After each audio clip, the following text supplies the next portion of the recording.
Right, so here's the deal. We are not going to use the microphone because we have three of us and it will look dodgy passing around all over the place. Interestingly enough, there's only about half of you were here as juniors. There's half the group that was the freshmen and sophomores, which is a little bit disappointing. I thought there'd be more juniors who wanted to come and hear this stuff. Quelle surprise.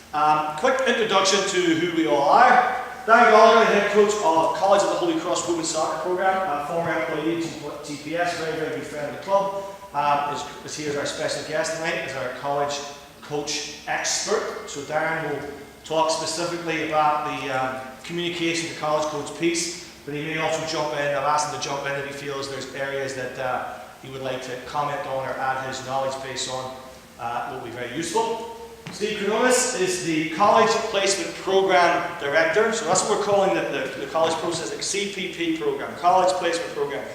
I've been doing this for 17 years, and he's better than me. So he's one of the best, most experienced college people I know in terms of understanding all the facets of what it takes to be successful in the college placement program. So Q will also be jumping in and we'll go through this presentation together. Steve's currently based out of New Hampshire, and Steve will be doing the meetings with the juniors. So all the junior girls will meet with Q, all the junior boys will meet with me. Okay, and that's one of the differences between the sophomore year and the junior year. We actually do individual meetings, 20-minute meetings where you'll come in, sit down with your list of college coaches, or college list, with a parent or both parents, although we don't want to speak to you parents, so shh.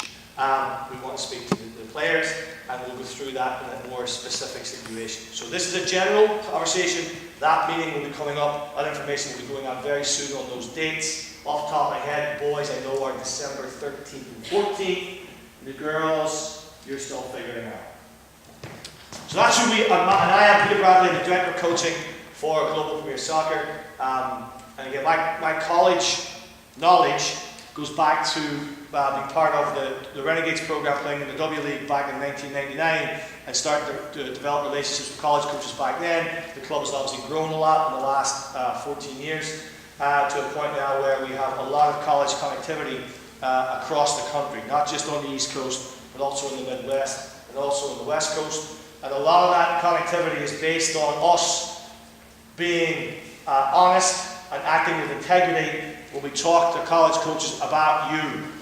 Right? So a lot of this meeting tonight is about you controlling the process to do the most you can do, to have your grades as high as they can be, to have your football as good as it can be, so you've got more choice in the actual process, versus you relying on, Pete, can you make a call to such and such and do me a favor? That almost never works, never happens the way you want it to. So control what you can control and get after it. Tonight, a lot of tonight's goals will be about the accountability of you as players, getting your finger out and doing the job properly. Happy days. Don't look as if you're going to fall asleep in this meeting, or I'm going to pick on you non-stop. So sit up properly, look as if you're going to be prepared to do it. Because if I'm a college coach looking to recruit you, I'm probably not going to recruit you. So hopefully you're not going to Holy Cross, because Darren Gallagher would say, I don't want her. So you need to make sure you're always presenting the way you want people to see you. Have a shave. Never. Never. Alright, so Hal. Academics versus soccer. So this is kind of like the parental stuff that it's just true, right? So you can take this on board or you can ignore it, right? But you don't get into a college program purely based on your football, right? There's really three things that they want to ascertain about you. One is, are you smart enough to get into their establishment? Have you got a good enough level academically to come into that program and be what? Successful. Because they don't want to set you up to fail. Bringing you in where it's too much for you, you're going to struggle academically, you're going to struggle in the classroom, and then the college coach will have to deal with it and it becomes a problem. They want a solid citizen who's academically capable of existing and living in that environment and being successful. Right? That's what they want. So that's the first thing they're looking for. What are your grades like? Are you smart enough to get into my school? Right? Not are you a genius, but are you smart enough to get into my school? Second thing they're looking for will be, are you any good? Football-wise, are you good enough to play at their level? Now that's where we can help you. and say, okay, well, we can help you, you can help yourself. What's a good way for you to ascertain if you can play at that college level max? What could you do? So when you come in and sit down with me, you sit in front of me and you say, Pete, do you think I could play at BU? What's the first thing I'm going to say to you? Well, I can play. I would say, have you seen them? Because if you say, well, I haven't seen them, I'm going to say, well, why don't you go and watch them? You tell me if you think you can play there, and then I'll give you my opinion. But if you come in and say, well, I don't know, I'm going to say, well, you know what? So if you think, specifically if it's a local school, go and watch them. Go and have your own frame of reference, right? So are you good enough as a football player to play? So if you've checked 1 and checked 2, it still doesn't mean you might go there. What's the third thing? What is it? So, smart enough to get into the Holy Cross. Darren loves me. Third thing is, I don't want to go to Holy Cross. Why not? So, good old Scottish people.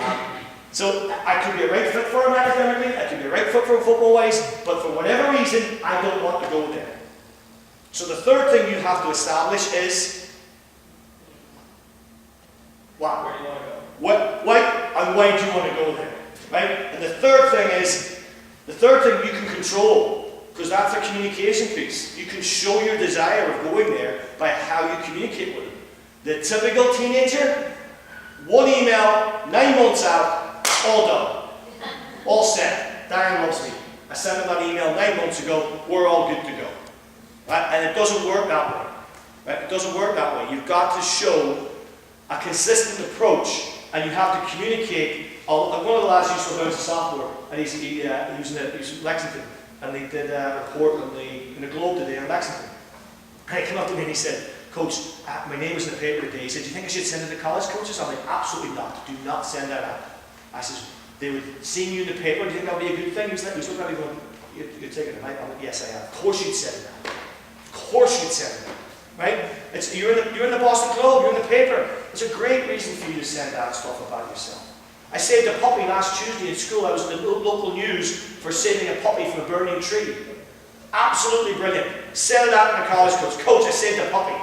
Right? You go, does that really make a difference? It shows you what? You're a puppy lover. What does it show you? Show you what? Good what? I'm all over. Good sense. I have a good sense of community. I'm a good person. I saved a puppy from a burning tree. Right? And they're going, I like this person. Right? Good person. So, those are the 3 major assets. The first one, to get academic credibility, is absolutely vital to you getting in. So, when your parents say to you, specifically as juniors, could you do better here? Could you get that grade up 1? Could you do a little bit more? And you're going, yeah, I probably could. Well then, you're making a decision that you're just not going to have as broad a choice at the end of this as you could have. I'm trying to establish with my 7-year-old right now that he needs to set the standards. Right? He throws me his homework and goes, Dad, what do you think? And I throw it back at him and say, well, what do you think? Right? And he's like, I could do better. I'm like, well, do it better then. Right? And so, you need to set the standards that you're going to push as hard as you can. So when your parents are getting on your back about doing a little bit more, they're doing it because they want you to have more choice. They're not doing it to be jackasses, to be a pain in your backside. They're doing it because they honestly want you to have as much choice as you possibly can have. Right? So, do your homework properly, doing a little bit more, doing extra things. Go and control what you can control. Who gets you in the door? So, the college coaches don't get you in, but they can help to get you in. So, if it's a close line, and you're almost smart enough, but you're one of the top recruits, and by top recruits, usually 1, 2, maybe 3, usually 1 or 2. If you're in that range where they're like, soccer-wise, I love her, I love him, great resume all around, but his grades, her grades are just a fraction off. Then the college coach will do admissions, specifically college coaches who have good relationships with the admissions office and say, look, can you help me out this year? And sometimes it's a cyclical approach where some years they can, some years they can't. They might say, this year I just don't have anything to give you. You're stuffed. Sorry. If they're not good enough to get in grades-wise, you're not getting them in the door. I'm not even going to let you push for them. So it can be useful to help you get in, but it's only if it's close. If it's a big margin away, you're not getting in. And ultimately the purpose of this meeting, as we go through it, is helping you to select the right fit for you. So we're going to go through a bunch of things that will help you do that. But each of you is different. Each of you, your parents have been to college, you've all gone through it. Each of you will be different. So I use the analogy of buying a house, is that you're going to put a lot of things down that says, here's what I want, and then we're going to try and fit it. And soccer will be one of those things. One of those things. Right? It's not, you're not an athlete student. Right? You're a student athlete. Right? So your grades are going to be the most important part, and we're going to get football to be a fit. Anything to add? Yeah, so again, go a little bit more with the grades. So obviously everybody, you want to start that relationship and rapport with the college coach. But there's absolutely nothing wrong with starting a relationship with the admissions department at whatever school you may be interested in. So when it comes to your grades, especially now in the junior year, if you're unsure whether you have the grades to get into maybe your top 2 or 3 schools, then take an unofficial transcript, call up the schools that you're interested in, and ask them just to take a look at it, and ask them if they think that you're on track to be able to get into that school. That can go a long way. You tell them that you're interested in soccer as well, so maybe that admissions counselor that you're dealing with will call the soccer coach. So now you have 2 people maybe working on your behalf to help you get into the school. So don't always rely on just the college coach. Call the admissions office, go visit them, sit down with a counselor, look at your grades, and see if you're on track and whether or not you need to push up a science grade or an English grade or whatever. That's a good way, instead of just saying, I don't know if I can get in, I'll wait till I apply and see what happens. So jump on it a little bit earlier, and then you'll find out it'll be easier down the road. Very clever, Coach. I think just on that, timing is everything.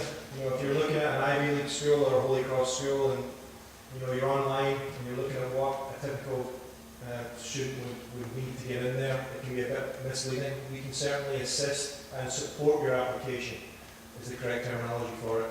But that, we can only do that so much. So we only have a couple of opportunities to do that, or to use that type of support to help you get where you need to be.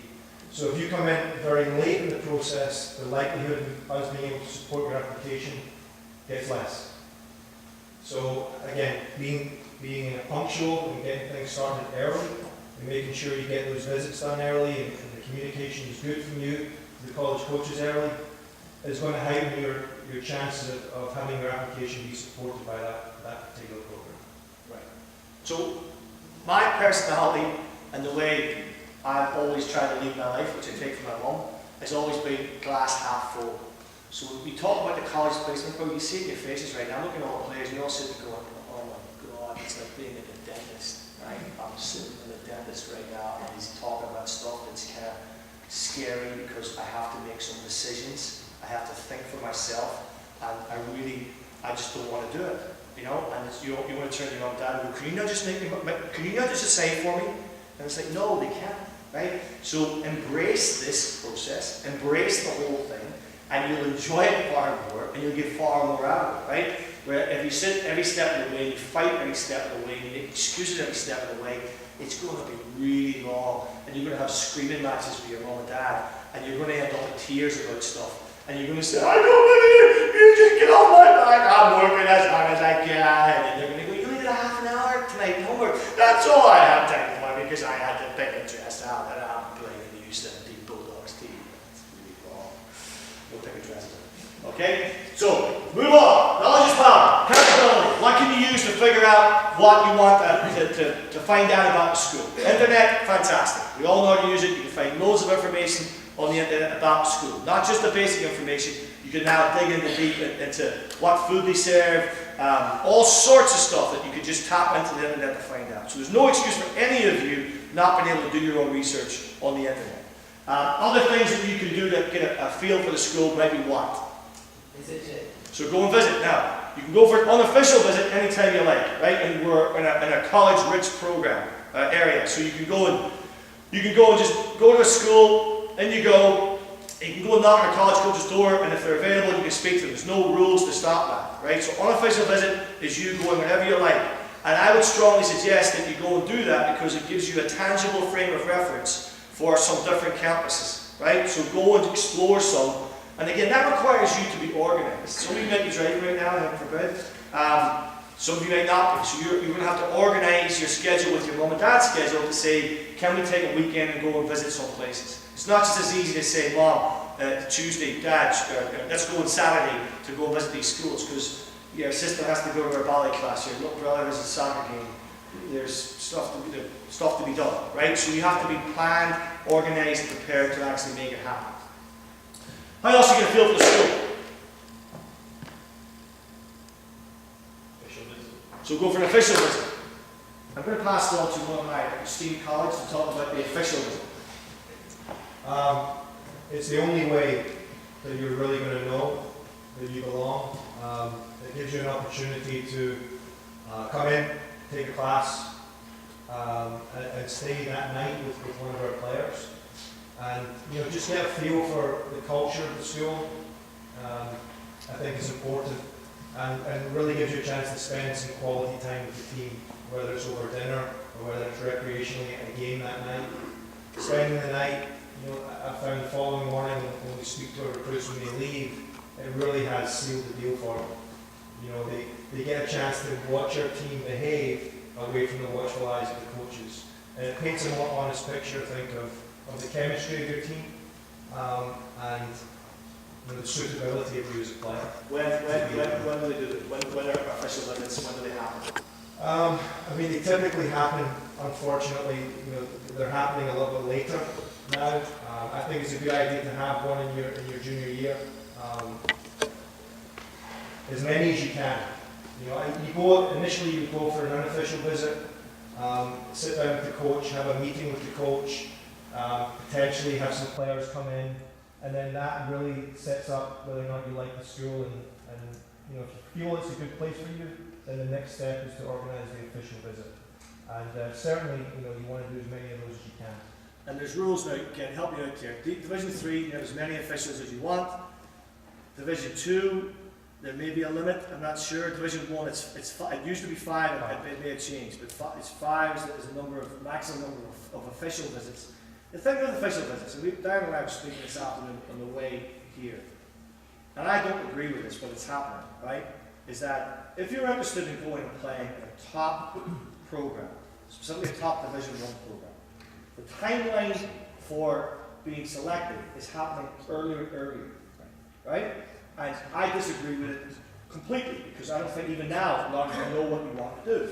So asking you as juniors to make a decision in college, you're going, I don't really know what I want for breakfast, never mind to pick out what I'm going to study and what I'm going to do for the next 4 years. So if you're saying I have to wait to have my official visit in my senior year, effectively, is that too late for me to get a proper look, right? And even one of the questions that came up by Dad in the last group was, why don't we do our meetings with juniors as meetings with sophomores? Why don't we do the 20-minute meeting that we're doing with you earlier? I honestly believe that this is the right spot for the vast majority of you to be doing the majority of your college work, right? If you're looking to go to Stanford or a real top ACC school, then yes, you may have had to get your finger out earlier, sophomore.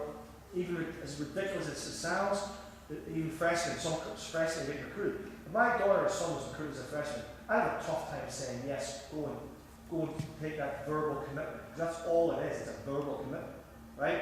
And until you sign the national letter of intent in February of your senior year, you're not in that school, right? So things can happen between a verbal commitment and you actually signing. Obviously, academics being one of the main ones, it's only a commitment if you keep your grades up. Other things can happen, injury and so on can happen. So making young players make an early decision, I think, is something the NCAA should look at. But right now, it doesn't happen. So I think this is still the sweet spot for most of you to be getting after. And I think even though you may have committed to a school, I think you still take the opportunity to do your official visit. Pete's right, the timelines are very skewed right now. The phone call situation, you cannot phone a player until their senior year, at which point they're already committed. Official visits happen in your senior year, by which point you're generally committed. But we still encourage all of our players that are committed to come and experience that official visit. Because if it's not right for you then, we'd rather know then and have that be cancelled rather than you continue to commit to something that you're not comfortable with. So even though you're verbally committed to a program, take the opportunity to take the official visit, the overnight situation, and then, like I said before, it's going to really make you feel comfortable and it's really going to seal the deal for you. Stephen? You can take an overnight visit to any school at almost at any time. And it goes back to, again, contacting the admissions department. Because whatever is available to the general student population is available to you as a student athlete. So if you're a junior and you want to go to BC, it's okay for you to call the admissions office and find out if they, just ask them, do you allow overnight visits for juniors just to experience the school? If they say yes, then go and do it. And then that way you get a good experience about it. You don't have to wait until the soccer coach says to you, come and spend the night. Again, this is about taking this into your own hands and making these decisions for yourself. So call up the schools, find out if they allow the overnight visits for any grade, and then go and experience it for yourself. Don't wait for somebody else to invite you to go. Go and do it yourself. Independent visits, what else can you do to try and, because I said knowledge is power, right? So the more knowledge you have, the bigger frame of reference, the better control you have. What else can you do to gain that knowledge?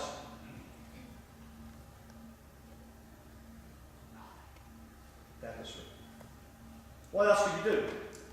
We want to try and find out more about the program. Speak to someone who goes there. So speak to someone who goes there or who has gone there. It could be a family member, could be somebody in your school, could be an alumni in a club. Pete, I'm looking to go to Notre Dame. I saw we had a player in Notre Dame last year, and the boys say, could my son connect with that player? We've done that in the past many times. We connected a current player with a former player to say, go on in, have a chat with them, find out about the program, warts and all, right? So that's using alumni, using people who've gone there before is an excellent way. Finding out about the soccer program was a really good thing to do, if you can. Watch them play. Now, if it's a local school, go watch them play live. A lot of games right now are being streamed on. A lot of the college sites are putting their games on. So at least go and watch them the streamed games. You get some idea of what the quality level is like. Go and see it. Go and watch it. Right? Go and watch the college coach man actually. He might be as sweet as a nut on the phone to you, and you go, this guy is such a lovely, lovely man. He's really nice, and he speaks on the phone. And then you go and watch him. He's screaming and shouting, and you go, he's a nut job. And he's like a nut job. What happened to the nice guy who's speaking to you on the phone? Right? And if you go and watch them in a game scenario, you'll see what they're like. So try to embrace as much of it as possible, and go back to the accountability word. So when you do come in to sit down, or you do have to make the final decision, that you've got a frame of reference, you've got something to work from, that you're not just going, I don't care, I don't know. Well, and that's again where it winds me up. There's a current lad in the program, a senior in the program, it reached out to me a few weeks ago and said, Pete, can you reach out to these couple of Division 1 schools for me? And I'm like, one, why have you not done it yet? I said, is this just all of a sudden flash in the pan that you wanted to go here? And two, I said to him, what have you reached out yet? No. I said, you honestly expect me to call two college coaches who don't even know you exist on your behalf in October of your senior year? I said, I'm going to get the car right now and drive down to your house. Right? It's just ridiculous. So we will help. I particularly, boys, Q's much nicer than me, right? He's a much nicer character. Girls, you're lucky you got. I will help you as much as you want to be helped. But I'm too busy to be chasing you down. So if you don't fancy it, or if you're going to be lazy, then you're just going to shorten your options. If you want to be aggressive with me and say, Pete, can you call in? Can you call in? Can you call? I'll do it. I will do it. I've never not once done that for a player. But I will not be chasing you down to do it. Does that make sense? Girls, same thing. I'm Q will almost certainly deliver the same message. It's like, as much as you want to push this, we're full square behind you. But don't be lazy with it, because you'll just reduce your chances. Before we switch slides here, so the factors that come into play. I use the house analogy, right? When you think about what's important to you in the college process. Young lady with the green on. Tell me something you might think about in the college process and say, this is, when I think about going to college, here's one thing that's important to me. What might it be? Like if everybody's friendly. All the people? No. Everyone. If Is everybody friendly here? Put your hand up if you're not friendly, or I'm not coming here. No, if I like connect easily with some people there. So you're talking about more the soccer program, or just Yeah, the soccer program and Okay, that's a fair point. If you go and feel comfortable, which is one of the things, I give information back to college coaches sometimes. I remember sending a girl to Columbia, and the coach isn't there anymore, and she went down and had a horrible experience because the two girls who met her just painted a party image of, the player we sent down was like, I want to come here to work hard, on the field, off the field, and she came back and said, I'm not going there. And I was shocked and surprised, and I was like, it was just this couple of girls presented that image and switched the player off. So you going down and feeling comfortable in the environment is important, obviously. Socially, work-wise, athletically, hugely important. Because that will dictate whether you actually go on and enjoy yourself and succeed. So it's a very important part. What else? Players, not parents. Give me another factor that might be important. Boys tend to go for what's the food like? Is it warm? Pretty much those two. Girls are much more cerebral and ask more important questions. What else? What other factors? So food is one, climate is one. What else? Academics. Right, academics. There you go. Right, is it a good academic fit for you? Right, is it going to be challenging enough for you academically? Is it a good school for you to go to? Does it have something that you want to study? Is it got a major? Most of you don't know what don't know what you want for breakfast. So when I say what you're going to go to study at college, well, I don't know. And as a former teacher, I'd say look for things that you enjoy doing. Your parents will say look for things that have a career path, makes sense, but something you enjoy and ideally links into a career path, right? And so look to do some of those things. You can always change and move it around. Have some thought process as to what you want to do, because that will help you decide what kind of school you're going to look at initially. What else? If there's a position for you. If you're talking soccer-wise now. Yeah. Excellent. Told you girls are smarter than boys. So look at the roster. So again, when you sit down with me and you say, Pete, I'm looking at college and Holy Cross, do they need a centre back for 2015 or 2016? Are they looking for a centre back? I'm like, I don't know. Unless Darren's told me that specifically. Right? I don't know. There's no way I'm searching, 1,218 college programs to see what all their rosters are. You should do it. You should know what that school's got and what it doesn't got. That's an excellent one. Coach, I see you're graduating out, 6 defenders. Guess where I play? Right? That's an excellent one. Know what the roster, what's available. What else? So that's a soccer. That falls into the soccer piece, right? Knowing the roster, knowing the conference they play in, right? A big one is playing time. Being pragmatic and realistic about your fit in the soccer program. So if you said to me, Tyler, I wanted to go play at, Coach, I want to go play at Stanford. And I'm like, big man, if you got into Stanford, you're not going to play a lick as a freshman, probably very little as a sophomore. As a junior and senior, you might play. Are you up for it? Yeah, Coach, bring it on. I'm going, I'm trained. Yeah, I'm going to do it. And I'm like, are you sure? Because it's not playing, it's going to stink. No, I'll prove it, Coach. I'll be in there within the first 3 weeks. And I'm going, no, you're not. Right? You're not. So I'm just being pragmatic and realistic with you, big man. You're not. So are you ready for this? Yeah, I am, Coach. I'd rather that than going to a smaller program, a smaller school where I'm going to be in the top 6 and I'll play as a freshman. Fair enough. Go for it. Right? But you need to ascertain where you fall and what you're prepared for, because if you go somewhere with false understanding of where you're going to play, it can very quickly become stale, and your happiness can be affected, and typically that will impact you in the classroom. And then the stats, curious stat on transfers, which you can tell in a second, but one of our goals would be to have not a single player transfer out after year 1. Why would that be a good sign? Because everybody's got the right fit. Or if you go somewhere, and heaven forbid, you have a career-ending injury, a concussion, and you can't play anymore, and you turn around and go, Mom, Dad, this is not the right fit for me. The only reason I'm here is because of football. Then that's a bad choice. You've made the wrong choice initially, and now you're going to have to fix it. And the hassle that goes along with transfers is ridiculous. Talk me through the stat. I love the stat of transfers. Love the stats.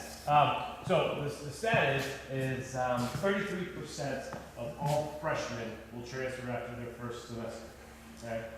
That's a huge scary number. stat. It's a huge number. And what are some of the reasons why? It's not a good fit for them. That could And be- the end of the law, I rest my case. Yeah. What else? They're not playing now? Not playing at all. So that means they didn't do their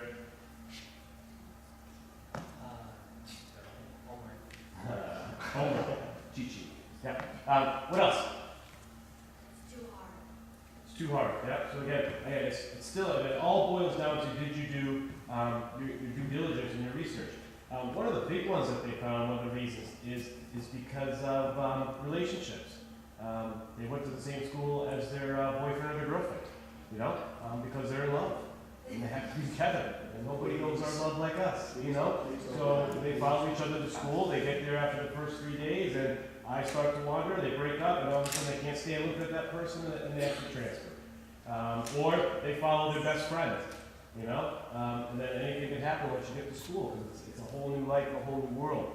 So the choices that you make for your school have to be based on what you want and what nobody else wants. It can't be based on a relationship, it can't be based on your best friend. Because what you may like socially may not be the right fit for your boyfriend or your girlfriend. So you have to make that choice and make sure that it's just done strictly for you. And we're just talking real quick here as well. Transferring is expensive.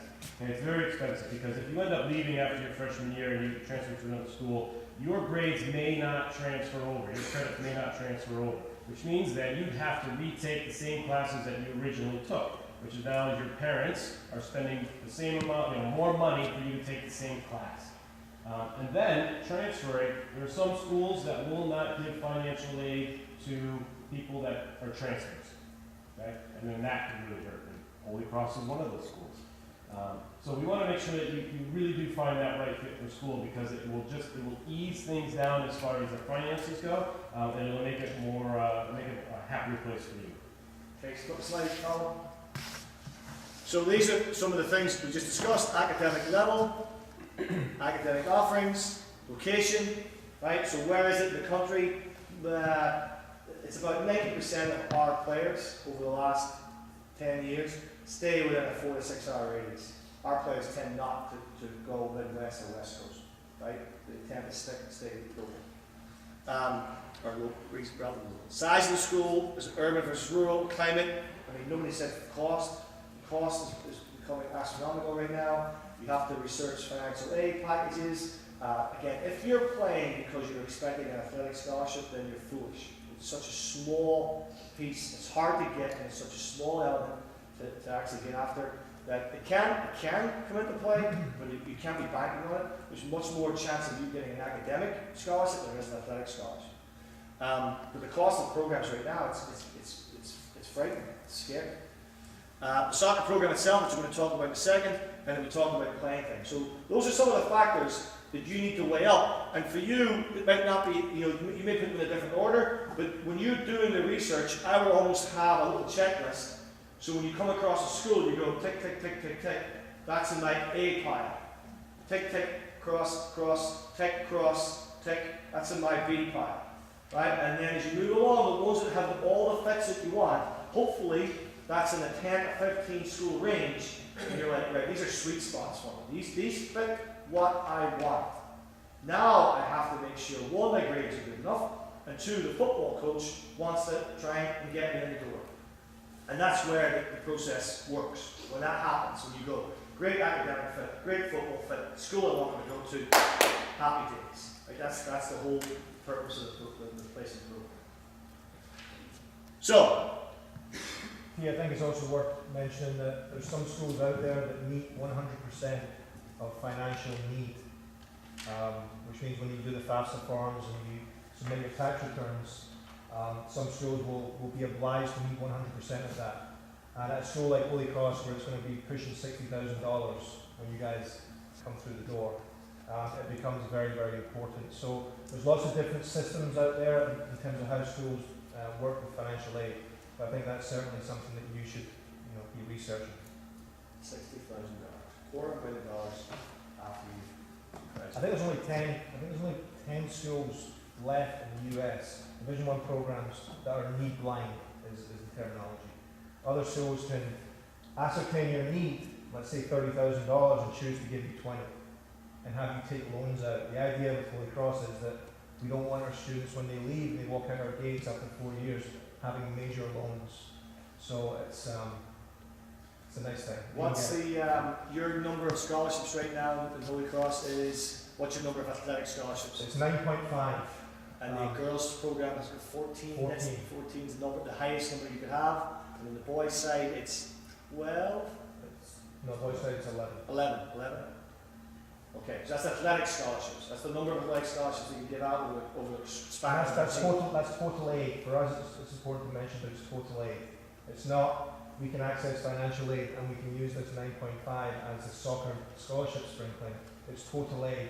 So it's a little bit restricted for us, the need line situation. That's not always the case. And the scholarships available, so the NCAA will say, on the women's side, that you're allowed 14 full scholarships. It's girls. Girls, yeah. However, it's up to each individual institution to decide how many they're going to give off. And then that can vary strictly like within a conference. So you've got what, 9.5. And then there's another school like Lafayette in their conference that has like 4 scholarships. And then there's Colgate that's fully funded and has 14. So it's going to vary within the conference what's available. Thinking that I'm just going to go in and get some money, there may not be any money available, and there might not be any money available for a couple of years. Because as that college coach has to go, if money becomes available, they have to think to themselves, do I invest it into a new player, or do I reward a returning player with more money? So you can never really bank on this. The only thing you cannot count on is athletic money. The only thing you can count on and you can control is academic money. And that's the one that you should all be shooting for, is the academic money. And if you get athletic money, well, that's just a little bonus then to throw into the mix. The academic money, no one can take away from you unless you just mess up in the classroom. So you can control that. You cannot control the coach, college coach, and how much money they have available, and whether or not they even want to give it to you. So don't bank on the athletic money, always just count on the academic. How would they research academic financial aid? How would they do it? Is it school by school? Is there a general website that has it out there? How would they go and suss out academic aid? You can go general and specific. You can definitely find out about just your Pell Grants and any of those sorts of any kind of loans. Those are pretty general, but specifically you can just call each financial aid office at each school and just ask them what's available. The private schools usually will have more money that they can kind of give out than the public schools, because just based on endowments. You look at Harvard and their endowment. They have been told by the federal government over, maybe started 5 years ago or so, that they have to be giving this money away, in financial aid, or else they're going to be taxed on it. So we don't want to be taxed on it, so they got to give that money away to the students.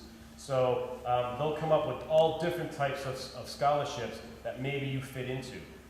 Schools we generally have, let's say if you're a 3.5 student and you get a certain testing score, you automatically would get $15,000. But the best way to find it is just go online and or just call the financial aid office and ask. So I asked that question deliberately because it's important that you understand that. The more digging you do institution to institution, you'll find out what they have available. So you don't know unless you ask, is what I'm saying to you. You'd be surprised sometimes at what you can find out by just being diligent and digging around. Plus, and that's all right, academic scholarships, the same as athletic scholarships are only 1 year.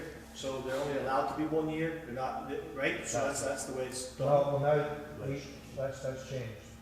We can now initially, going fairly close back, 2 years I think, we could only send out a letter every year. Okay. Now we can send out a 4-year Okay. letter. And academics the same. Academics, it's the time you're there. As long as you maintain the It's great. Okay, so let's talk football for a bit. So we've already talked about.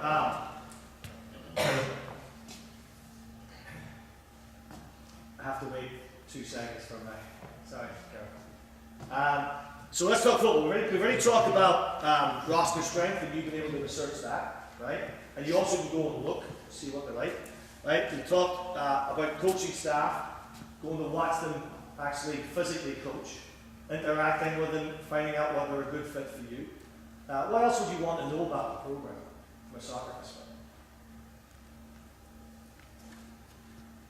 Nobody.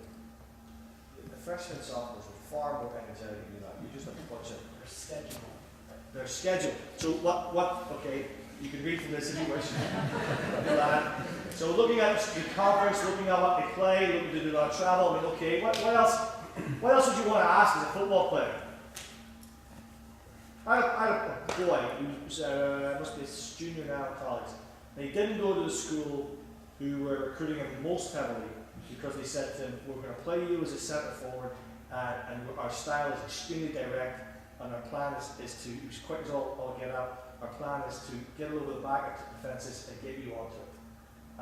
And he was very much anti that style of play, which is not how we typically want our club to play, right? And so he didn't go to that school because the coach was very adamant on how he was going to use him, and it completely switched the boy off.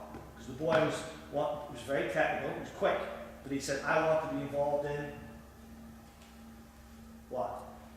I don't want just to be turning and sprinting. I want to be involved. I want to receive the ball. I want to build up the play. I want it to come through me. I want to do different things. If you're just going to whack it and have me chase it, I'm not doing it. I don't want to do it. He didn't go. So, again, you need to have a chat with a coach about the soccer piece and how you fit in. And that's why being a student of the game and understanding your own skill set is really important. What do I do well, and what are my areas for improvement? Not your weaknesses, not, coach, I really do this badly. Don't ever say that. Right? Say, coach, here's what I do really well, and here's some things that I need to work on. That shows that you're a pretty good lad, good master, you understand your own skill set. Right? So schedule, the program itself, something like that. I don't want to be in a Division 1 program. I don't want to be in Division 3 because they take it a little bit more easy. Right? And I'm like, what are you talking about? In fall season, in season, any program worth its salt is going hard at it. Right?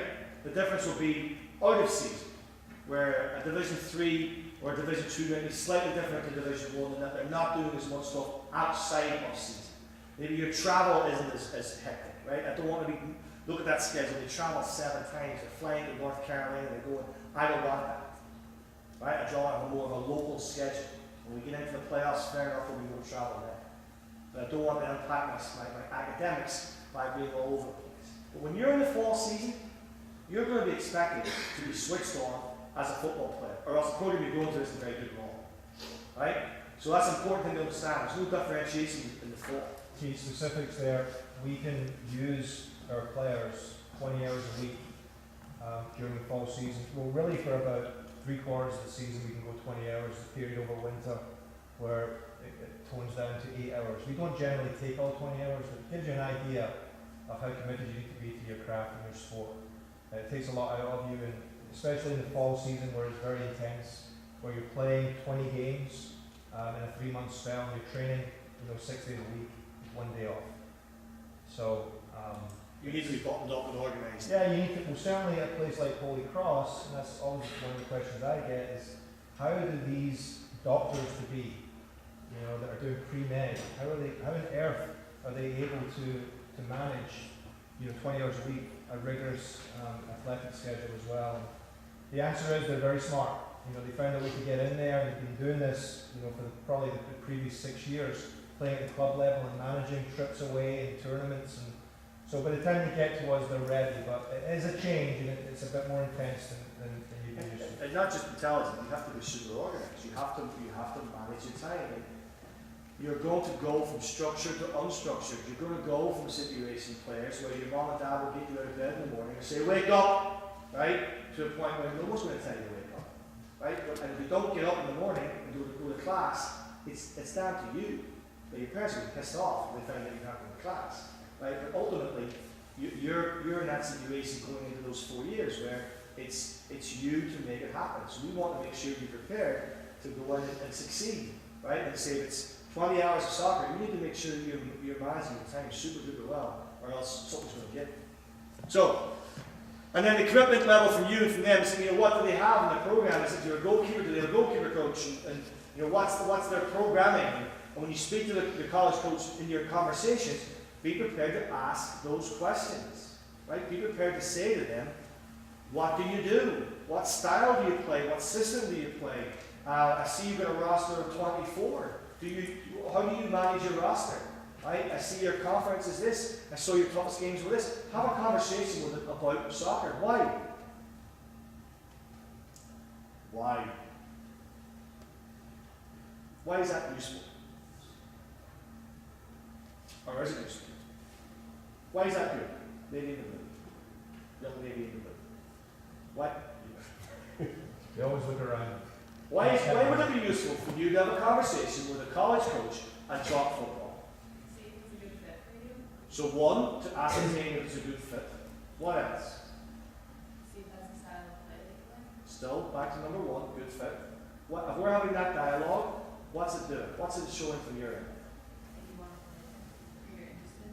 Okay, you're interested, and you've also got a, Have fun. okay. You're organized. Okay, you've got a brain, or you've got a soccer brain. You're actually thinking like a football player. You're not somebody who's going to come in and go, I don't know. Well, where do you play? I play as a fullback. What's your assets? I don't know. Or I've done this when I do mock interviews, when I do the junior stuff, and say to a player, well, tell me what your strengths and weaknesses. And they'll go, well, my left foot's really bad, and I'm not very fast, and I don't hit the ball very well. I can play midfield, China. Coach Stubb sometimes sticks me up top, and I'm like, I'm not playing you. I don't want you anyway ever to come to my program, right? Ever, because you just told me you're absolutely crap. You need to be able to talk intelligently about yourself and say, Coach, I'm a fullback. I'm strong in attack. I'm good in the air. I've got some pace. I actually can use both feet, so I can play left and right. I've played centrally as a defender in the past. I don't feel it doesn't bother me, and occasionally I've been used as a defensive centre. Typically, we play 4-4-2 or 4-3-3, but I feel comfortable changing styles. I like getting forward as a fullback. My areas of weakness is my crossing needs to be better. I'm still working on my 1-1 tackling. I'd like that to be a little bit sharper. I'm taking the first girl can go and play somewhere else. The second girl, I'll have her in my program, right? So it shows that you've got a little bit of a soccer brain.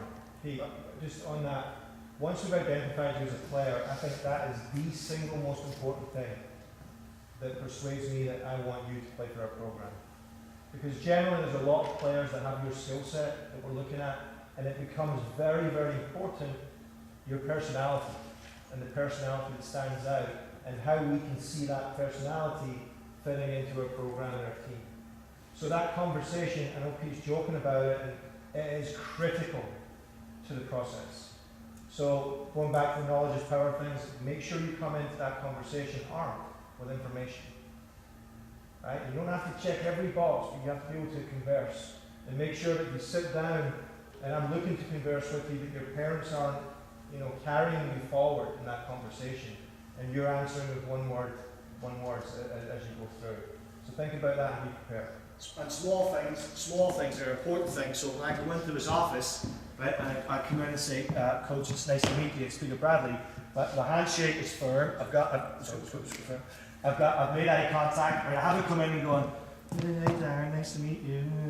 He's like, okay, I don't want this person in my meeting. I don't want this person as part of my program. I want someone who's going to come in, who's confident, who's sure about themselves, and if you're going to sit down and your mom or dad start chirping away for the next half an hour, then as soon as you walk out the door, as soon as you're from the door, they're going, boom, boom. There's no way I'm bringing that kid into my program, so I'm not dealing with her or him. They're two mad parents, and I don't want anything to do with them.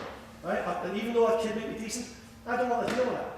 So you need to lead the way. I had a regional team player that just come back from Boca and represented the region for the last 3 years.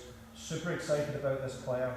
Her resume was fantastic and everything was in place, and all I needed her to do is just be, someone that you can converse with. I just needed her to show me personality.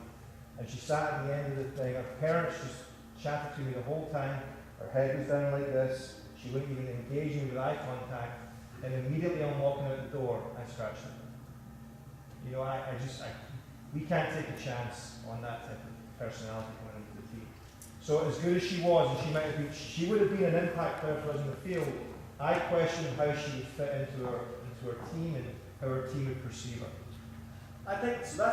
We're all different, right? Some of us are more confident than others, right? And that confidence piece comes. There's no If we could find a way to give you a potion to make you all confident, then we'd be millionaires, right? It's just not something we can do. It's something that we, as your parents, right, and we as people you engage with from a soccer perspective, is trying to build up that confidence by telling you you've got a skill set that's good, that you do this well, you do this well, you need to do that better, right? So that's a controllable factor. You understanding what your body language is. A really good thing I'm going to try and do more and more of is to try and bring video into our evaluations. So I think sometimes you as players don't realise what you're doing, and then when you actually see it, you go, really? Is that me? Did I really just walk around with my shoulders slumped? And you go, yeah, you did. And when they come to watch you play, it's not just the performance, it's everything. How did you behave in the warm-up? How did you behave? Okay, the team lost. What did you do? Did you cry? Did you kick the little baby walking off the field because you were annoyed? Right? Did you not speak to your teammates? Did you blow off your coach? Did you give it one of those who storm off? Right? Because those are things where they're looking at, well, I don't think I want that player around me. Right? And you need to show that. And I think those are controllable things that we need to help you with. So when things go wrong, how are we going to deal with it? Okay. Q, you're up here. So the next stuff is rules. 2 seconds, 3 seconds. 1, 2, 3, and change. Okay, so we're going to talk rules. We're going to talk about, just before you talk rules, what you can do. Well, there are the rules. So, so again, the rules really are in place for the college coaches when they want to have contact with the player. They're not in place when the player contacting the college coach. So a player at any time, at any point of their high school career, can pick up a phone and call a college coach. If they're in their office, then they can talk to them, right? If they're not, let's say you're a junior or below, and you have to leave a message, they can't call you back, right? But if you get them, then you can talk to them as much as possible. So you have to remember that the rules only matter for the college coach contacting you, and you can contact them as many times as you like. So just one point on that is that, so then being diligent and aggressive and persistent to get hold of them is a way you can separate yourself, because they are hard to get hold of. I know, even to speak to them as a friend. Darren's expecting a baby in February. I had to find out via a card that was sent to my house. Is anybody not on Facebook in this room? Anyone not on Facebook? I don't use Facebook. I shouldn't have to use Facebook to find out he's having a baby. Right? So you shouldn't have to be on Facebook to find out that your mate's having a baby, right? That's not fair point. Anyway. Well, exactly. That's what we're talking about. Trying to get a hold of these. Anyway, so you've got to be diligent and persistent with the process, because it's dead easy, right? Every step of this process, players, you can make excuses. Mom, I tried. Dad, I tried. I couldn't get a hold of it. I couldn't do this. I couldn't do that. I couldn't do this. Right? And the more you say you couldn't, you can't. Somebody elsewhere is saying, I did it. I called 10 times, I got them. Right? You only called 7 times. Shame on you. I got them. I'm going. You're not. See you later. Bye. Right? Sorry, Coach. Okay. He always interrupts me. So, but you want to make sure you just keep it going. You know, you keep it going. Now, there are some programs out there that bend the rules, break the rules. Okay. So you have to understand that if they are doing that, you could still, in the eyes of the NCAA, still be held liable for what happens. So you want to make sure you understand the rules, right? So that way nothing can happen for you on your end. Okay? So it's important to kind of, to memorize it and know. Where would they find all the rules laid out? In this big fat book on the NCAA website. So it's easy to get to. This is just generic, and this is simple and easy, okay, because it just explains it all. So when you get into your senior year, it's unlimited emails from the college coach, but only 1 phone call per week from the college coach, right? And that includes, I believe, leaving a message, right? So if they leave you a message, that classifies as their 1 phone call. Now, at the Division I level, all of this has to be documented, because they have to hand in a sheet. Documented? You just made up a word. You made up a word. Documented. Documented. English literature, maybe. So, because it has to be handed into compliance, so you'll find out with most of the Division I schools, they are on top of all of these rules and what they can and cannot do. But again, this is only from the coach going towards you. As far as the players goes, you contact them, call them, email them as many times as you'd like. and there won't be any issues. But you do need to know the rules as far as them getting back in contact with you, because some people will say, I left them a message, a week ago and I haven't heard back yet. They just don't like me, so I'm going to scratch them off my list. When really, as a rule, is they can't call you back. So you have to understand what their rules are, so that way it'll make it easier for you to contact. Generally, we will leave a message on our voice message, which will tell you that we cannot call you back. Generally, that will happen. There's also a way to make it more efficient. It's kind of a way around.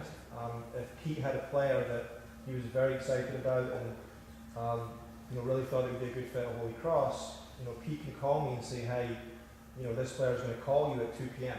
on Friday. I'll be waiting for the call. As opposed to you, trying, you can use your coach to help you. And there's wonderful coaches here at GPS. By the way, this stuff doesn't happen at every club, just so you know. So they're very switched on to what you need, and use your coach as a resource. Use him to tell you where he thinks you can play, but use him to assist you in the process as it goes forward. And again, we'll make those calls more when you are more aggressive with us to say, Pete, do me a favour, call Darren and tell him we'll call him 2 o'clock on Friday. Because if you're driving that process, we're much more likely to do it than you sitting going, I hope he calls Darren to tell him I'll call him 2 o'clock on Friday. Right? So if you lead that process, we're much better for your end. And then make sure you call at 2 p.m. And then make sure you call at 2 p.m. The eligibility centre is where you would go, and it's about a 25-page document that lays out a lot of this stuff. The eligibility centre, when you Google it, will take you to a link, and it changes every year to that document, and that gives all the rules as they come out. So on our GPS website, on the college placement page, there's a link that'll take you straight to it. and we're updating our college stuff on the website. We're going through a few bumps in the road right now, and it should be all cleaned up in the next week or so. So it should all be in one little receptacle you can click on and see it all. So the rules are the rules. And you need to make sure that you understand them. You need, again, just please don't use them as an excuse. Don't use the fact that you couldn't communicate because you couldn't get a hold of somebody as an excuse, because it's not acceptable, it's not good enough. Right? You have to be aggressive, you have to be diligent, you have to be organized, and you have to be persistent. And those of you who do that the best will be the most successful and feel the best at the end of the process, because you'll have felt mostly in control. Right? You won't have felt as if there's other things out there fighting against you. Right? Just something on that date, September 1st. It's a critical date for you. You will receive emails almost at when the 12:01. Emails will start coming in. We use a program called Scoutware, and we pre-program the email that's going to go to the players we've identified that previous year, over the course of the year or maybe more than that. So you will get a pretty good indication if a program is interested in you as a player, and as a player, if you receive that email on, in the beginning of the month. Okay, so look out for that email. It will come. If we've been watching you and charting your course over the previous year, you will receive an email from us on the 1st or 2nd of the month. Okay. But if you don't get an email, don't think that a school is not interested, because again, it depends on how diligent each school is in their recruiting process, right? So Division II schools may not even be looking at juniors yet, so you may not even get an email from a Division II school yet, even though they may be kind of interested, but they're still trying to sort out what they have for the senior class. So just because you don't get one doesn't mean that they're not interested. It just means that they're probably in a different timeline. Some are way ahead of the game, okay? And then some aren't. And again, it depends on the level of the program, even within a division. Your top Division I schools are ahead of the curve as far as identifying players. The schools that are at the bottom of Division I kind of have to wait and see, what happens with some of those players and what happens in filtering down. So don't be discouraged if you don't get an email September 1. Every school's on a different timeline. And so the next slide is going to be communication with college coaches. The two things there as well is it not being sexist with girls, as Q pointed out, when they don't hear a response, girls immediately go to the dark place, right? Which is what? He or she doesn't want me. Usually actually it's worse. They hate me!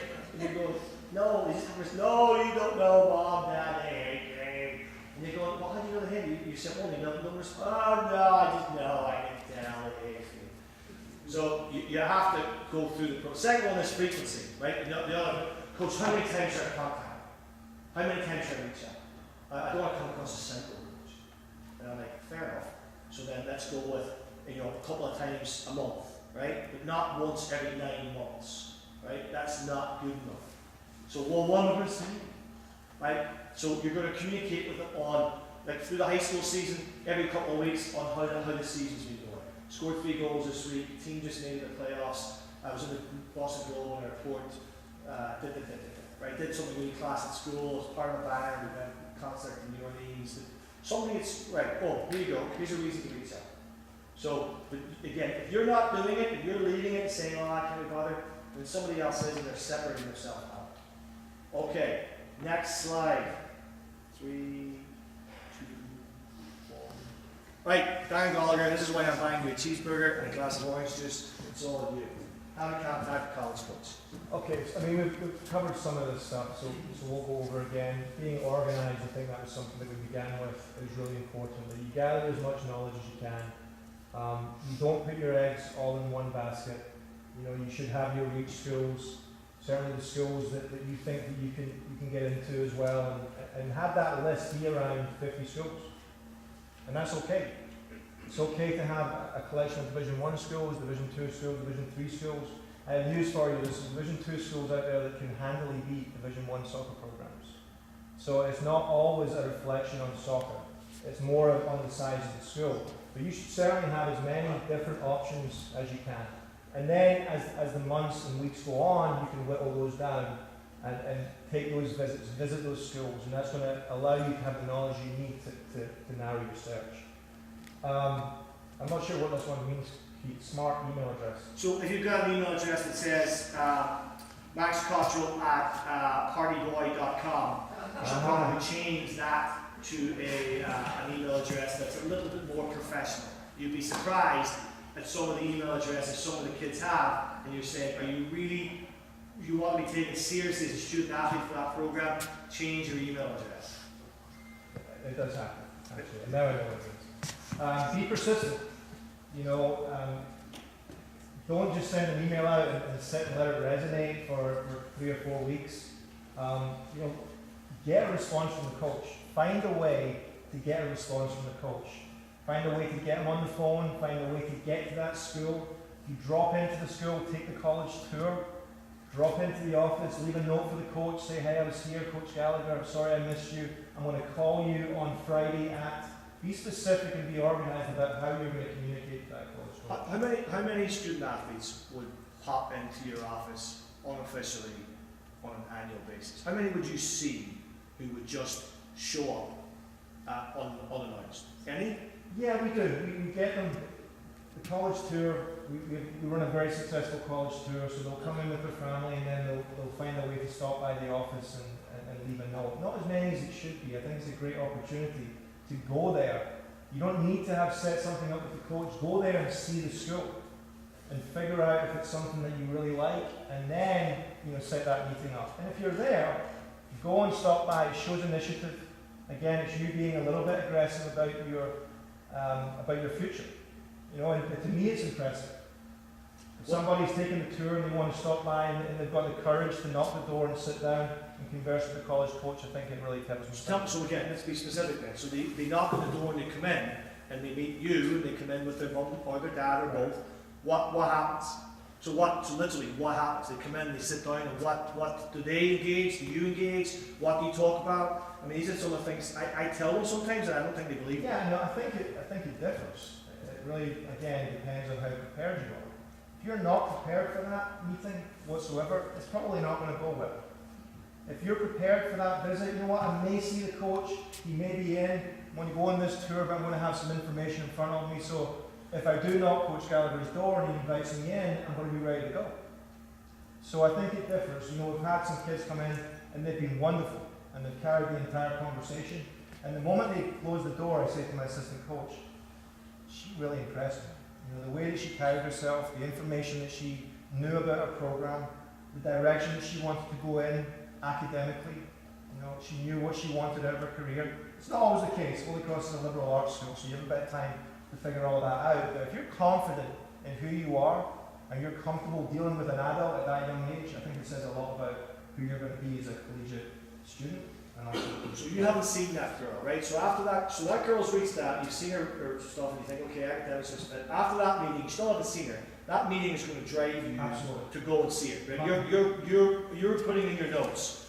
Find out when she's playing, because we need to see her. Fingers crossed, this girl can play. Absolutely. Because if she can play, we're going to actively recruit her. Right. In the same way that even though we've identified you as a player, that said meeting can hurt your chances. It certainly, will push us to go and see you play. So let's say you play on maybe a lesser team. Maybe it's a team that's struggling a little bit. It's a middle of the road club team, whatever it might be, and you come in and you kill it in that interview situation. I'm going to be more inclined to go and seek your team at an event. And GPS has a Thanksgiving event coming up. If you came and I met with you today and you really impressed me in a number of different ways, then I'm going to be more inclined to look at your schedule at that event. And even though you might be playing in a lower bracket, maybe I'm going to go and see that game. Because I like what you brought to that interview. So I think that speaks volumes of that interview process and how you handle yourself. And so that's for me sometimes the kind of myth about exposure of you've got to get me in front of these college coaches. They're all going to sit in a nice row in their chairs. They're going to be watching me and I'm going to play the game of my life. And there'll be music playing in the background, and there'll be harps and la la, and I'll get selected, and we'll all go off into skipping into the woods together. It's going to be awesome. It doesn't happen that way, right? You have to go and build a rapport with the college coach over time, and then they go, I'm coming to watch you play. And where we have to be good is to make sure that you're prepared to play at your best all the time, so that you don't, when they show up, that you don't freak out. Right?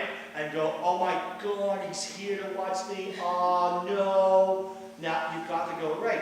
So every game you play in, you have to treat it the same way. You have to treat it that they're there watching you. And that means everything, right? All the sideline, on the bench. If you're on the bench and you're sitting, right? It's not, you've got to be sitting, well, I'm engaged, I'm ready to go. Right? And so if you do that every single time, then that's your good habit building. That's your best practice. And when they show up, it won't matter. You'll just play the same way, and they'll go, happy days, she did it for me. And I've got some personal horror stories where, a player, a college coach come to watch a player, and they just bottled it. And usually, we can say, please go and watch them again, but sometimes they say no. But usually, we've got enough to say, that was just a really abhorrent one-off performance. Do me a favor, go and see them a second time, please. If it's a local school, then they're more probably ready. They'll do it. If it's somebody from further away, they're only going to get to see you at a bigger event. It's going to be harder to do. It's where DVD and video can really come in to help you. Anything you go, Coach? Skip down to personalised. I think that's important. I'm assuming you're talking about correspondence. Yeah, I mean, how do they separate themselves? How do they make themselves different to you? Right. I mean, the first thing is your initial correspondence needs to be professional as you can make it. I can't tell you the amount of emails that I throw out or put in the trash that are addressed to me, and then it's, I always want to play for Brown. and you get down. That's not true, though, I'm saying. But that shows it might be true. It might be true, or vice versa. I think it's important that you proofread everything that you do and run it past an adult, run it past some colleagues, whatever it might be, but make sure that is professional. And then the information that you have in there, put as much information about yourself so that we can get to know you through that email or that correspondence. And also, if you can add pieces to that email that tell about the knowledge you have for our program, I think that will also engage me. I've read some fantastic emails where I'm thinking, this kid it's clear to me that she has done the work. It's clear to me that she's been on our website. It's clear to me that she knows the Patriot League. She knows the strength of the Patriot League. And, we had 4 teams in the Patriot League that broke the top 30 in the NCAA this year. And that would be information that, to me, you're taking care of, you're thinking about your career and the level that you want to play at. Also, if our mascot's the Crusader, drop the Crusader. It shows me that this is not a generic email. I think that's the most important point. If it sounds like a generic email and the only thing you've changed is the name on the top, and one thing in the middle, then it's going to feel that way to me.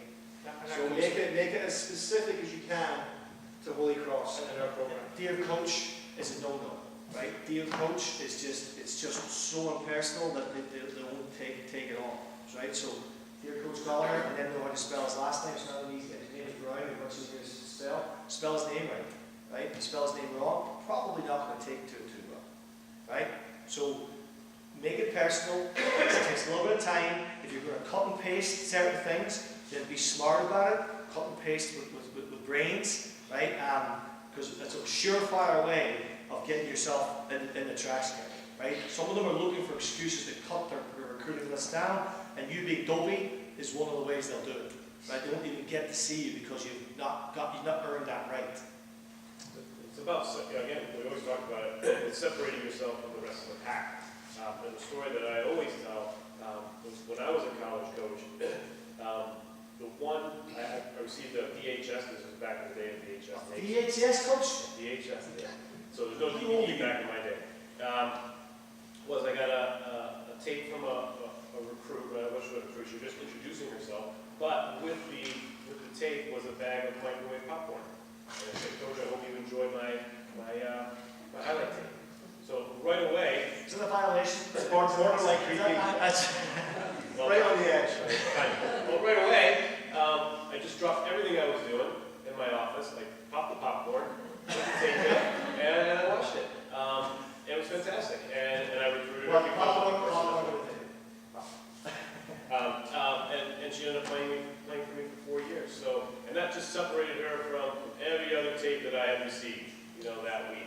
So just something little, something different that could, it says something about your personality and how badly you want to go to that school can really make a difference. Absolutely. And there's the other argument for or against video. I think that video can be a great way to introduce yourself to a coach, especially if you want to go further afield. Okay, maybe your team doesn't go out to the West Coast, and your heart's set on San Francisco, and you want to get in touch with that coach.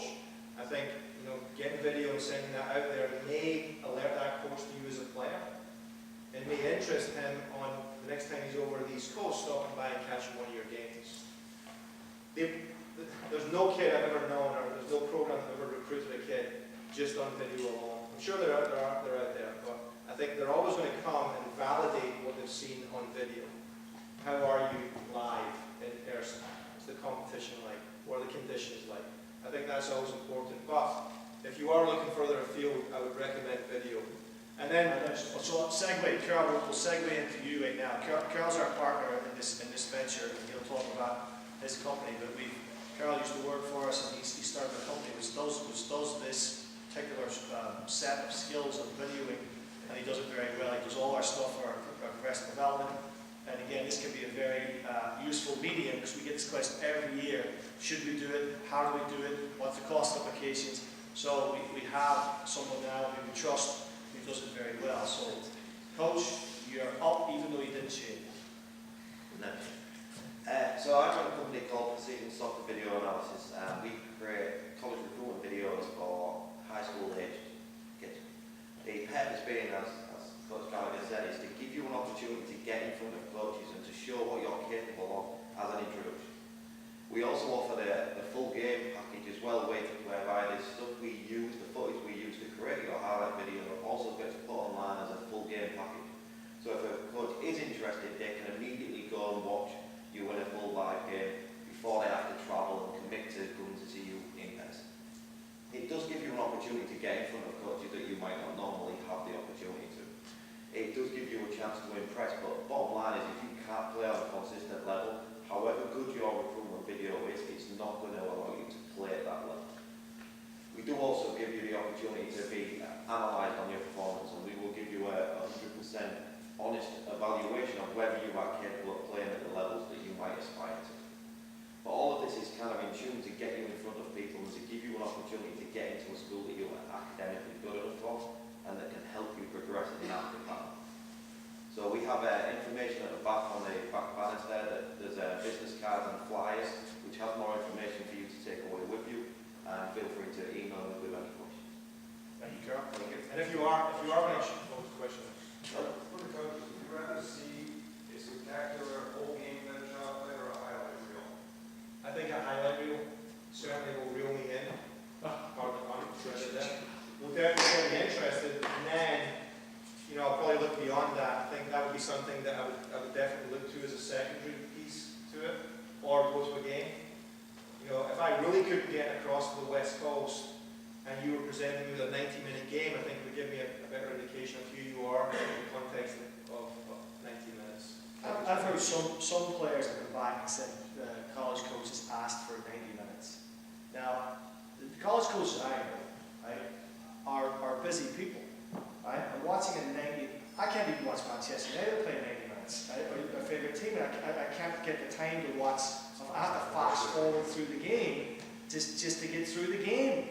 So I'm telling you, there's no way a college coach, certainly in the bigger colleges, they're not watching 90-minute videos. I don't care what they say they're doing, they're not, right? They might sort of try to look important or say, some of you don't even go to school, that's why we evaluate. Not even with, I mean, they may have an assistant, goes into two assistants, they're still not doing 90-minute games. I think the vast majority, if not all, use highlights.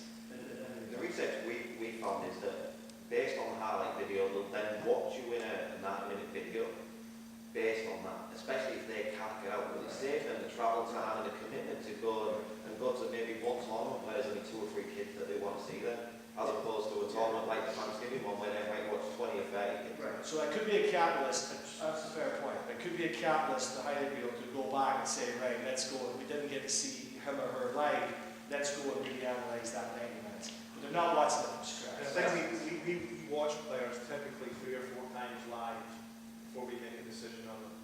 So maybe that helps you along in that process. So 1 or 2 games then becomes all you need. Because I've seen the highlight reel, I've seen them on video. You know, I've got a pretty good idea of who he or she is as a player. Let me go and see them live. And if he checks the boxes again, or she checks those boxes again, we're a go. So I think it has its place for sure. And here's one more thing on that: make sure you do it right.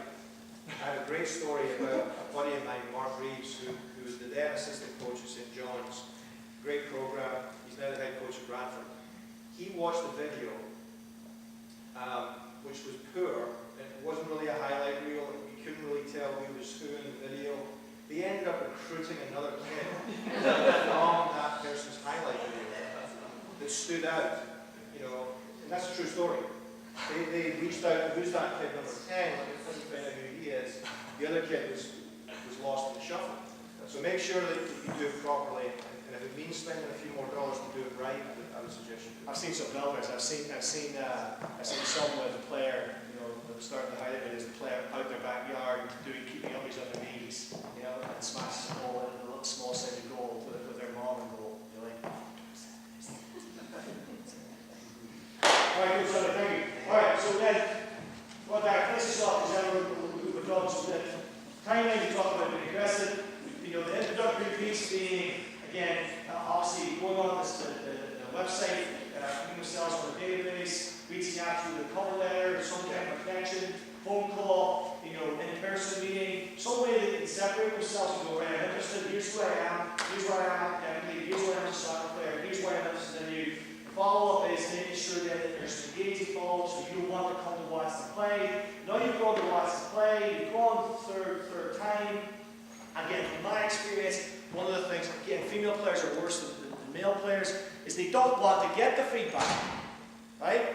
Because they're afraid of rejection. They're afraid of being told that, you didn't do very well. And it's, oh no, he hates me. It's like, well, yeah, in this case he actually does. He didn't like you. So now you have to deal with it. So at least you know that this school is no longer one of your top candidates, because he told you that he didn't think you were very good. So now you can still want to go there, but he doesn't like you. So are you still going to go there to go to school, or are you going to go somewhere else? And I've had lots of conversations with players over the years, and one of my favourite ones was a lad from Wellesley who came in and said to me, "Coach, I'm going to Dartmouth. I know I'm not going to play there." He's a high school all-star. And he said, "I don't think I'm going to play there. I'm going to Dartmouth and I'm going to I've researched the club level, I'm going to play at the club level, here's what I'm going to do. And I was like, come on and give me a hug, right? And I says, you're going to go to an Ivy League institution with a great education.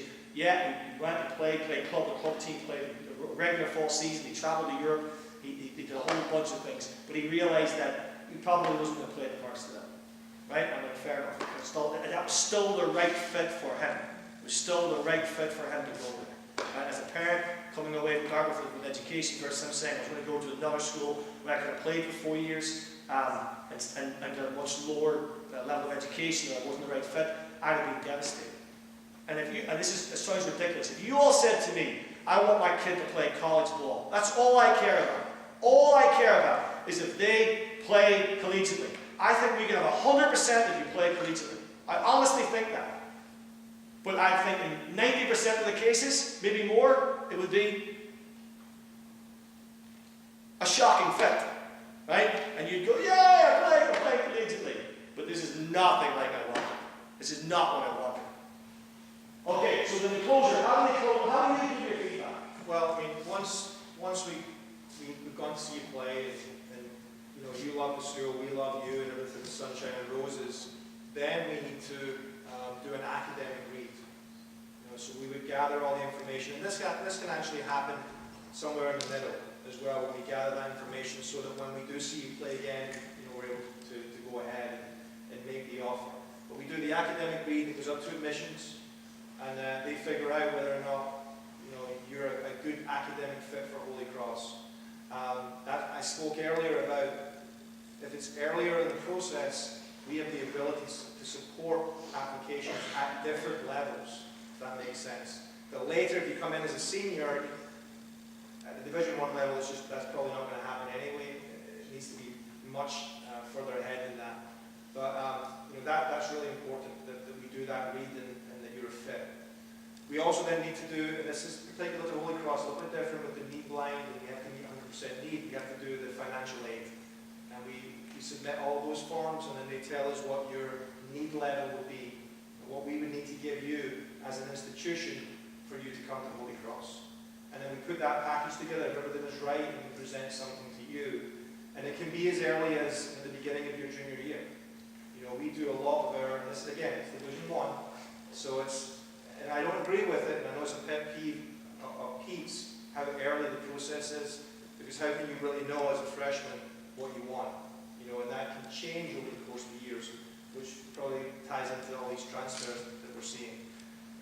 So, you know, when that offer is presented, you know, typically we'll give you, you know, some type of time frame to make that decision. And then, you know, where to go. And then it's a verbal commitment.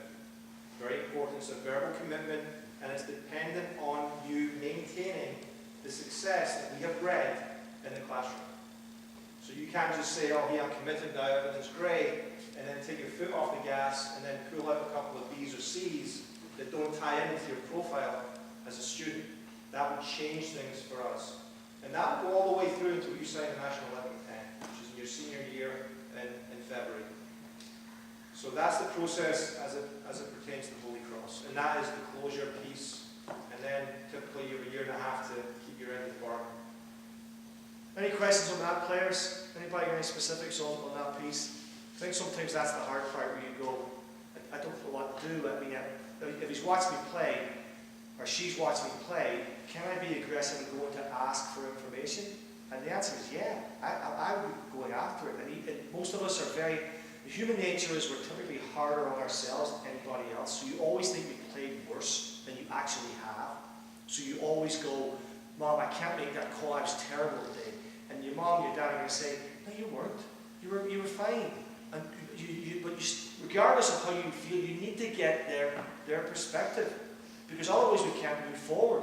So if they thought they liked you, then that's great. And then maybe that bumps it up to a higher part of your list. If they told you they didn't like you, then clearly you have a decision to make then. We don't think you're good enough. Okay, now I have to think of something else. Okay, next slide. 3 to go, I think. 1, 2, 3, see. Social media is huge. As it already says, what we put out there is going to stay out there. And coaches notice. You know, you probably heard of the horror stories just within a work environment. You know, a teacher writing something bad about their school on Facebook, and all of a sudden gets her fired, you know, from her school. So these things matter. Coaches look at what the recruits are doing online, and if you've got a picture of yourself out there partying, and you think it's, you know, it's cool for your friends to see, it's not going to be that cool for the college coach to see.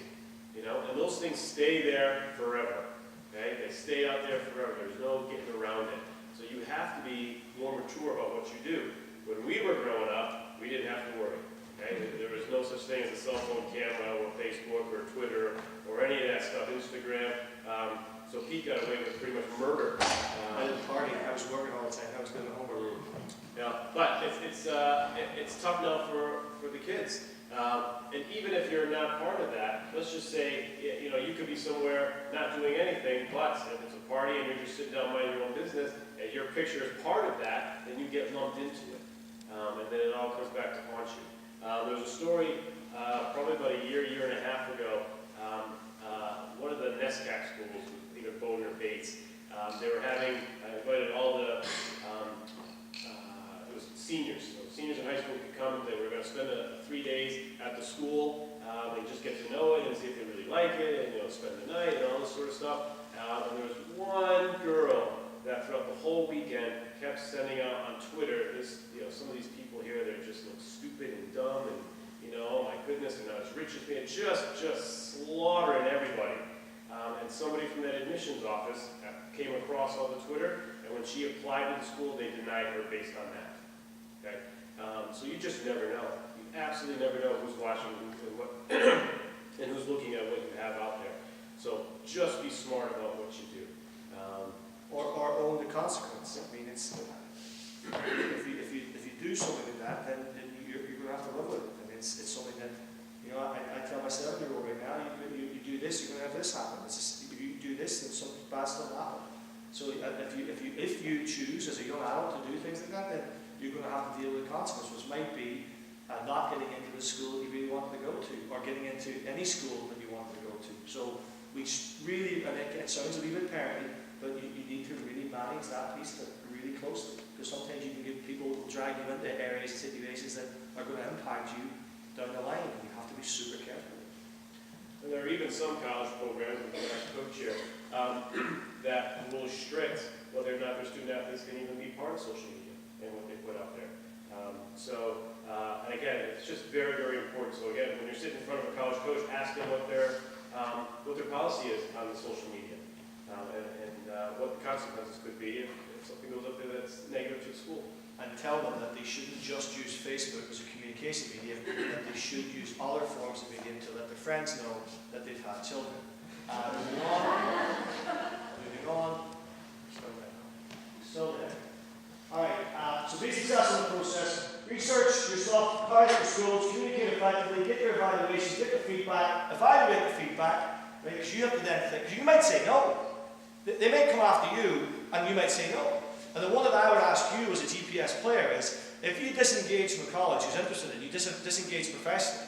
Thank you, coach, for your interest in me as a player. I have made my decision not to pursue your college anymore. I wish you all the best for the season. They may still come after you, but you've made the decision for whatever reason that you're no longer in that program. But the next GPS player coming in after you needs to be in a situation where the college coach hasn't got a bad taste in his mouth because you've been rude or disrespectful or unprofessional. So once you decide that it's not a fit, disengage professionally, knowing that they may still come after you.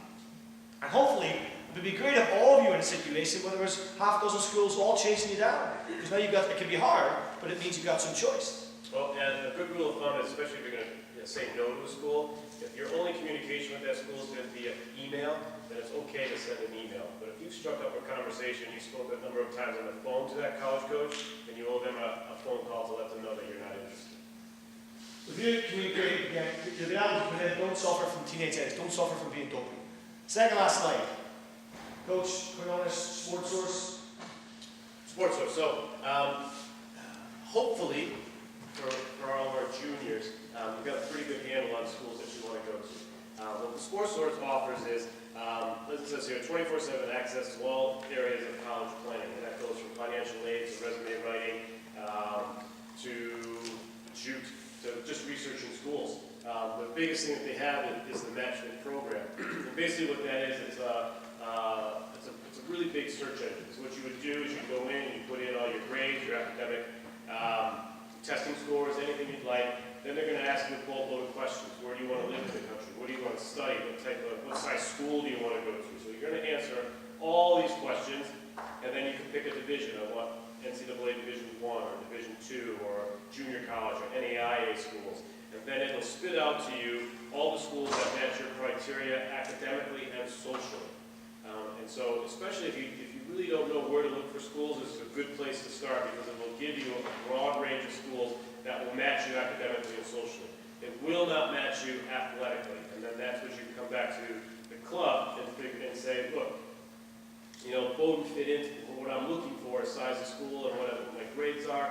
Could I play at Bowdoin? And then you can work it from there. So it's a great avenue to have if you don't know what schools you're really looking at right now. But there is an additional cost right now. It's $75 for the academic year. It's completely optional. But if you need more information, you just contact us and let us know. Last slide. So what do we do? So you get the individual college meeting, which Darren made the point, is that there's not very many clubs, not just in Massachusetts, but in the Northeast, who do some of the things that we do. So certainly the individual meetings are a fairly big time investment. So I do the boys, he does the girls, all the juniors get an individual meeting. If any sophomore want one as well, we do, only a few to do, and the same with seniors. Get your profile on the profile page, so you should all be filling in your Got Soccer piece as well, because Got Soccer profile gets printed out by college showcase tournaments. College coaches go there, so again, it takes you 5 minutes to fill it in. If you don't fill it in, shame on you. It's one of those ones, again, it doesn't look good for the team, certainly it doesn't look good on you individually. We look at our calendar of showcase events to try and make sure you get seen, make sure the account is appropriate, using our alumni as a resource. Again, the college credibility the club has is, I think, slightly biased. I think it's second to none in that the outreach we have in terms of college coaches across the country is that we either know them or it's a second degree of separation. We're not talking six degrees of separation to get to anybody. It's usually 2 or 3. It's either we know them directly, or we know somebody who knows them, or we know somebody who knows them who knows them, and we're in. So we can get people in front of college coaches. I need to change this, coach. I'm just looking at this right now. You saw the presentation. You should have PSV up there, not soccer aspect. That's an old group that we used to use for the phone. And good luck with the process. Questions? We have 2 or 3 minutes before we get kicked out. Wait, before you start the questions, I've got to make sure we hit this. So for juniors, and if we have, especially if we have any seniors, has anybody who has started the eligibility process with the NCAA?